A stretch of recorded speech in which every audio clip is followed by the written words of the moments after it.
Hablaremos hoy del destino de unos papeles de Shelley, ¿recuerdan de Percy Shelley?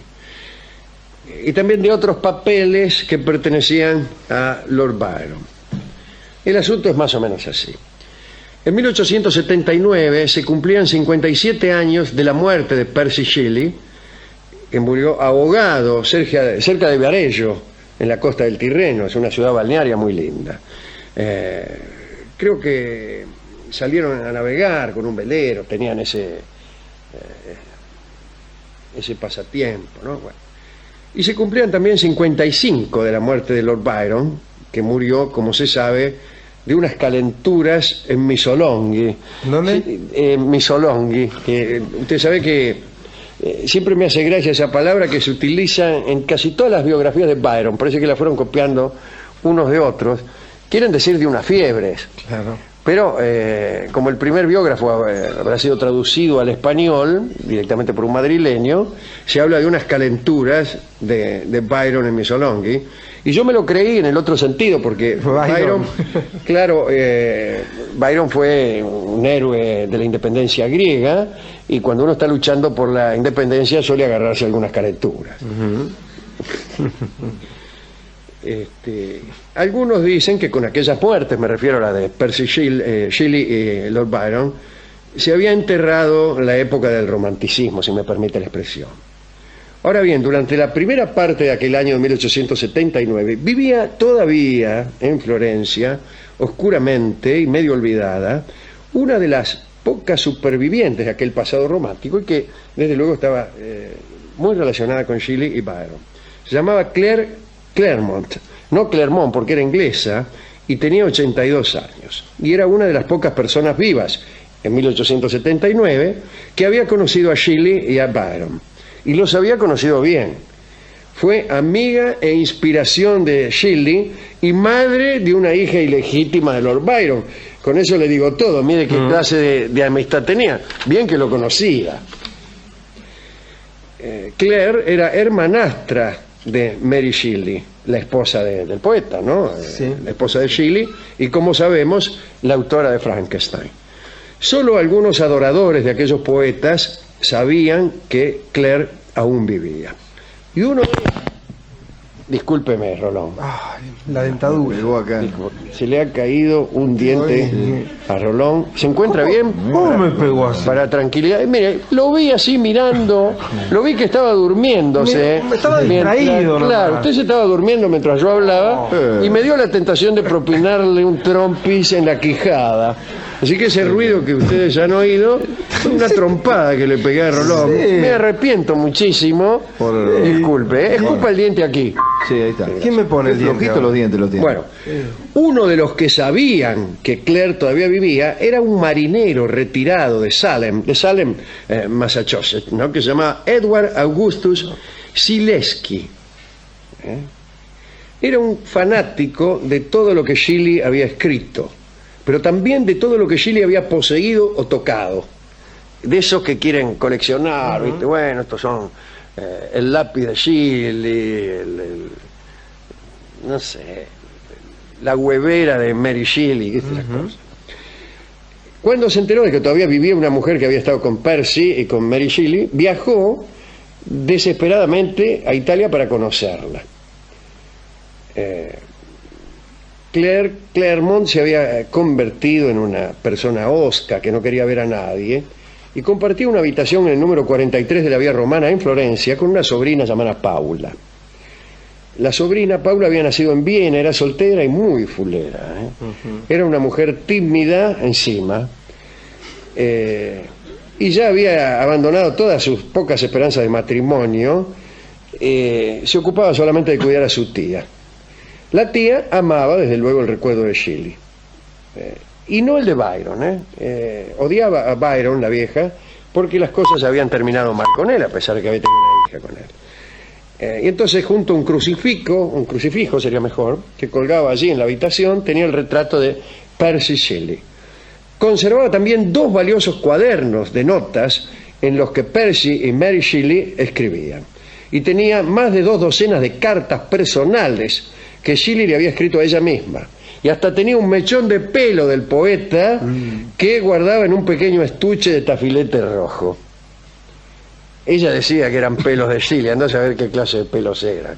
Pues yo he visto gente que finge tener mechones de pelos de personas célebres. Ajá. Y por ahí son pelos que incluso andás a saber a quién se lo arrancaron. Claro. O de dónde lo sacaron. Porque veo que el Estos pelo, una pelos, vez que se claro, alejó de la persona, ya es difícil saber es a muy quién difícil, pertenece. ¿sabes? Te dice, mire, estos pelos son nada menos que de Enrico Caruso. Ajá. Era muy difícil porque era bastante pelado Caruso, Le ¿no? costó sacarse. Por eso Bueno. son débiles.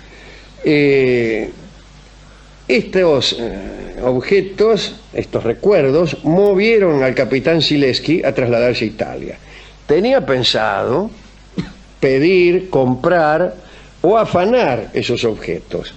Y se había preparado para la difícil tarea no solo de conocer a la anciana, sino de ganarse la confianza y de preparar un plan para hacerse con aquellos recuerdos. En verdad, la casa de recuerdos de Shelley para el capitán Zilewski ya había comenzado años antes. Tenía una guitarra. En realidad lo único que tenía era una guitarra. Era una guitarra que Shelley había tocado una vez en casa de una novia. O sea, nada, porque ni siquiera era de Shelley la guitarra. Y por ahí era otra guitarra. Usted sabe cómo son esas cosas. Sí, como el hacha de Rivadavia, que primero le cambiaron el filo y después el mango. Bueno, llegó a Florencia Zilewski, se presentó ante la patrona de la casa, la tía, ¿no?, la vieja, solicitó alquilar una habitación o 2, había lugar, se trasladó inmediatamente allí y se convirtió en vecino de Claremont y de su sobrina, que ocupaban otras habitaciones. Es decir, se presentó ante la patrona de la casa, quiere decir a la que se encargaba de alquilar habitaciones, no Claro. la tía. Entonces alquiló, se hizo el gil. No fue a ver a la vieja primero, sino que alquiló una habitación en una casa de pensión, yo me alquilo esa, no sé. Bien. Merced a largas semanas de adulación y favores, el capitán Zilewski logró ganarse la confianza de las 2 mujeres. Ellas no sabían desde luego cuál era el propósito del capitán. Zilewski tenía aspecto de antiguo pirata y se la pasaba contando historias exageradas de sus aventuras en los mares de la China, que son las mejores historias, ¿no? Como ejemplo, una vez contó que en cierta ocasión unos chinos lo habían tirado dentro de un tonel de aceite y por ese motivo, él, que había tenido toda su vida rulos, tenía ahora el pelo lacio para siempre. Está bien, es verdad. Sí. Cuando uno lo tiran unos chinos dentro de un tonel de aceite, Sí. los rulos que viniera a tener se le alisan. Para siempre. Para siempre, no por un rato, Ajá. para siempre. Mientras contaba todas esas cosas, el capitán miraba por toda la habitación a ver si se topaba con los cuadernitos y las cartas de Shelley.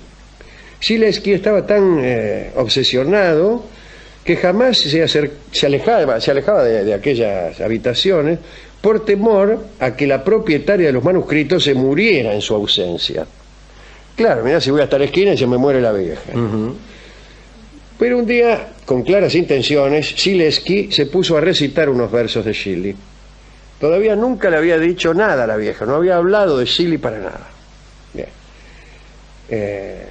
Claire lo escuchó y encantada le permitió, a modo de confidencia, ver y leer las cartas que Shelley le había escrito. Zilewski no podía creer lo que leía y lo que veía, pero supo de todas formas que la mujer no tenía ninguna intención de separarse de aquellos tesoros mientras viviera. Y entonces Zilewski empezó a esperar a que se muriera, a falta de un plan mejor. Y yo, bueno, vamos a esperar a que se muera la vieja. Total, ya grande. Y yo, va a esperar, pero la anciana seguía viviendo, ¿vio cómo Hay es? gente que no se quiere. Claro. Y entonces, un poco desanimado, Zilewski decidió abandonar su vigilancia por algún tiempo y hacer un breve viaje a los Estados Unidos. Muy bien.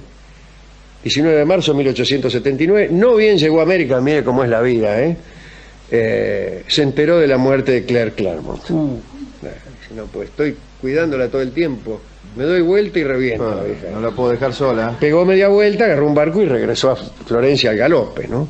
Cuando llegó se encontró con Paula, la sobrina, que todavía vivía en la misma habitación, y entonces ahí Zilewski le rogó que le vendiera los recuerdos de su tía. Le dijo, Paula, véndame los recuerdos de su tía, por favor.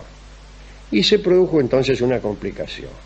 La sobrina, Paula, esta mujer que era más fea que agarrarse los dedos contra la puerta, se había enamorado del capitán y lo sometió a un chantaje, a un chantage. Dicen los cronistas, aquella mujer, ya entrada en años y con muy pocas de las gracias que atraen a los bucaneros, le declaró su amor y le propuso un trato, le propuso. El trato era el siguiente: los manuscritos pasarían a propiedad de Zilewski si él la tomaba como esposa, así de fácil. Redondamente, casate conmigo y te hacés con los manuscritos. El capitán quedó estupefacto. Él creía que estaba preparado para soportarlo todo, para asegurarse la posesión de los tesoros de Chile, pero de repente, el precio le resultó demasiado caro. Hasta el último centavo de sus ahorros, sí, pero casarse con aquella mujer, nunca.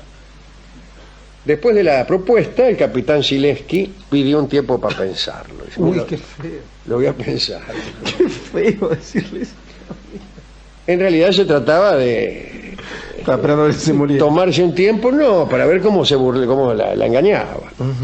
Zilewski siguió frecuentando la casa de Paula, tenía con ella largas charlas, le suplicaba paciencia, bueno. Y mientras, como había hecho antes, observaba, miraba toda la habitación a ver dónde podían estar las cartas y el cuadernillo. Y un día, Paula fue hasta el mercado, y dice, espera que voy hasta el mercado. Y se quedó Zilewski solo en la pieza. Y empezó a revolver todo. Por ahí abrió una mesita de luz y encontró lo que buscaba. Se sorprendió, dijo, qué fácil que lo encontré. Era un cuaderno de notas de 150 páginas en el que Percy y Mary Shelley habían escrito sus poemas. Se lo afanó. Salió rajando, se lo afanó y salió rajando, que se va a quedar ahí.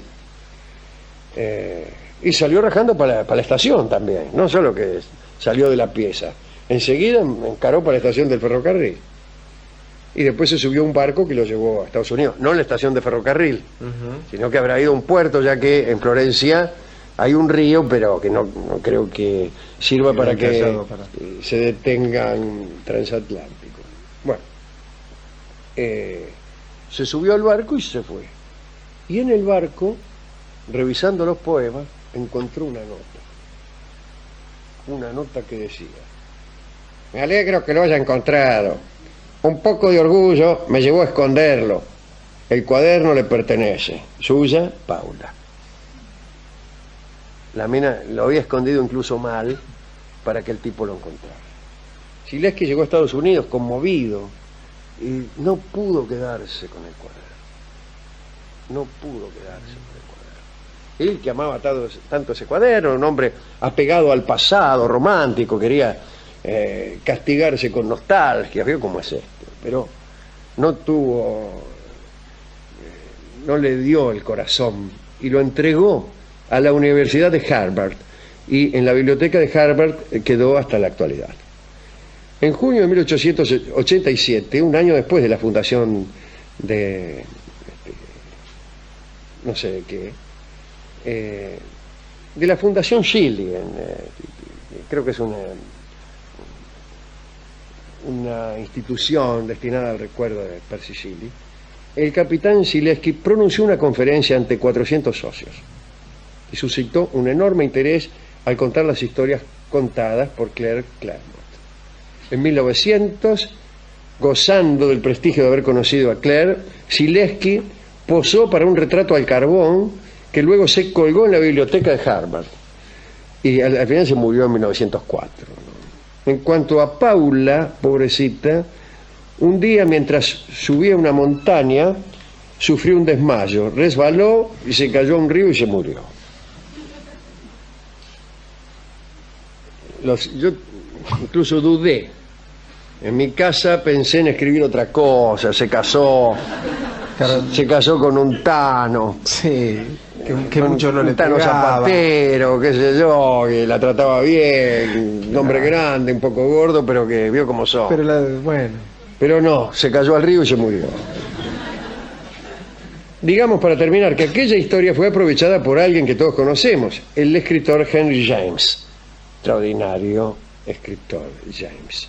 El de Washington Square, el de Otra Vuelta de Tuerca, Los Europeos. Y escribió, inspirándose en estos hechos, una novela que se llama Los Papeles de Aspern, que he tenido la precaución de no leer. No la he leído. La historia de James siguió muy de cerca el modelo original, pero cambió de poeta. El poeta fue Jeffrey Aspern.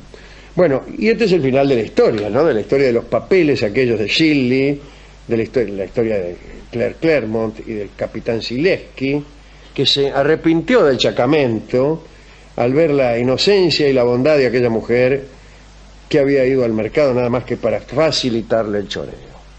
¿A quién quiere dedicar esto? No diga que no le gustó esto. sí, claro que me gustó. Bueno, ya que encontró las notas en el lugar más cómodo, más fácil, déjeme dedicárselo a Edgar Allan Poe, que con su carta robada también había supuesto un método parecido, está bien. que no me resulta muy eficaz, pero bueno. Y a Mary Shelley, digamos, gran escritora, me gusta mucho. Sí, pero la mina esta estuvo bien, Esta Paula. Estuvo bien porque no solo por facilitar el choreo, sino también por facilitar la salida de alguien que no te quiere. Eso está muy bien. Cuando alguien no nos quiere, hay que evitarle esa molestia, tener que explicarnos que no nos quiere, de tener que abandonar esa escena. Hay que evitarle la escena que no nos quiere. Eso está muy bien. Entonces uno hace como que se va al mercado y no vuelve más. Algunos se hacen los que creen que el otro no los quiere porque son ellos los que no te quieren. Claro. Entonces me fui porque me di cuenta que no me querías, dice, mientras va del brazo de otro señor. Pero está bien. Siempre es preferible eso al que se te queda de prepo. Sabe que vos no lo querés y no se va igual. Y no se va igual. O si se va, te hace pagar con sangre ese abandono, esa ira. Pero no importa. Y hay algo, perdóneme Alejandro, esta consideración, hay algo de patológico en esto del amigo Zilewski, ¿no? De desear tanto algo y cuando uno llega al objeto de su deseo, renunciar con tanta facilidad.